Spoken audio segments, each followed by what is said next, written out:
Калыптанган көз караштарды жоюу, кыялдарды ишке ашыруу, бирдей укук, бирдей мамиле. Аймактарда даярдалган теңдик уктуруусун сунуштайбыз.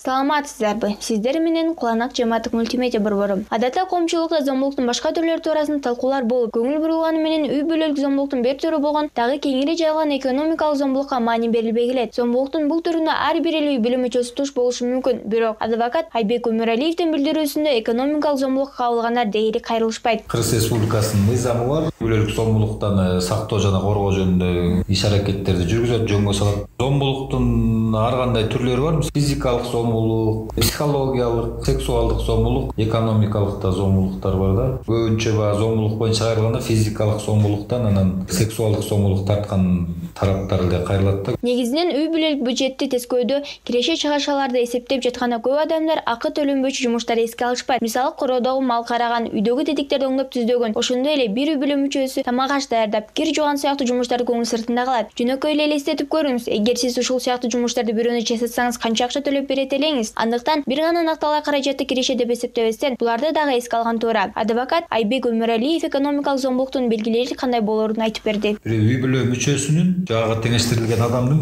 ошо үй бүлөдөгү башка адамга карата кандайдыр бир багуу милдеттеринен аткарбаса атайлап, же болбосо мындай финансылык акча каражаты менен камсыздабаса, кандайдыр бир кызматтарды аткарып, өзүнүн камсыз кылуу максаттарын, ошо иш-аракеттерин чектесе же ажыратса да, экономикалык зомбулукка кирет да. Мисалы, бир үй бүлөдө жалпы бюджет болуп жубайлар иштейт, бирок ошо жубайдын экинчи жубайынын тапкан кирешелерин төмнүк кылып, бир жубайы, мисалы үчүн эркек жубай тескеп коет, тапкан акча каражаттарын экинчи адамга ошо мындай тескөө укугун чектеп, пайдалануу укугун ажыратып коет да, аны өзү пайдаланат, экинчи тарапка зомбулук, экономикалык зомбулук келет. Ал эми азыр практикада деген, мисалы, экономикалык зомбулук тартым ушундай болуп атат деп кайрылган кишилер жок. 1000 кишинин бирөө кайрылышы мүмкүн ошондой зомбулук көргөндөрүнчү.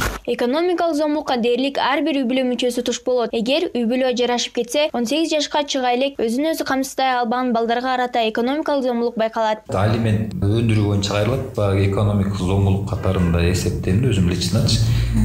Себеби деген ал жерде балдарды бакканга милдеттүү, балдарды камсыздаш керек. Бул жашы жете элек балага карата зомбулук болуп атпайбы, экономикалык.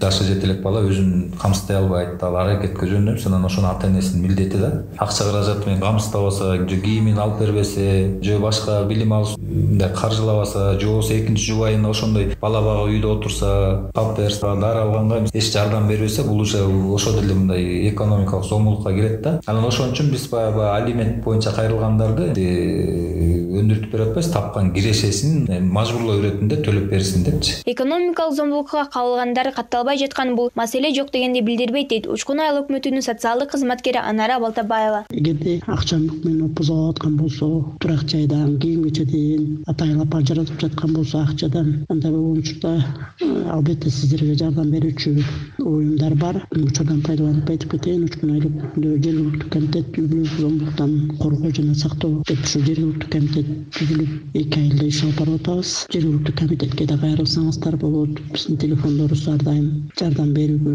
телефондорубузда постоянно байланышта болуп турат. Экономикалык зомбулуктун алдын алуу үчүн кандай кадамдар жасоо керектиги тууралуу Кыргызстандагы эркектер зомбулукка каршы коомдук фондунун жетекчиси Марат Алиаскаров экономикалык зомбулукка кабылбаш үчүн төмөндөөдө кеңештерди берет. Финансылык жактан эгемендүүлүктү алганга аракеттениш керек. Буга эмне шарт же болсо өбөлгө болот. Кандайдыр бир жумуш менен алектениш керек, иштеш керек. Өзүн камтыганга жана үй бүлө мүчөлөрүн камтыганга кандайдыр бир шарт түзүш керек. Чакан бизнес болобу же башка мамлекеттик же жеке уюмдарда иштеш керек болобу, ошол жагына кандайдыр бир аракет кылыш керек да, мындай эгемендүүлүктү алганга. Ошондой эле бүгүнкү күндө көп эл аралык уюмдар бар. Ошо аял кишилерди көп тренингтер өтүлөт да. Кантип финансылык эгемендүүлүккө жетиш керек. Ошол тренингтерге катышып көрүш керек. Өзүнүн аң сезимин же болбосо мүмкүнчүлүгүн жогорулатууга кандайдыр бир шарттарды түзүш керек. Баштапкы учурда кандайдыр бир кыйынчылыктарды түзүшү мүмкүн, үй бүлөдө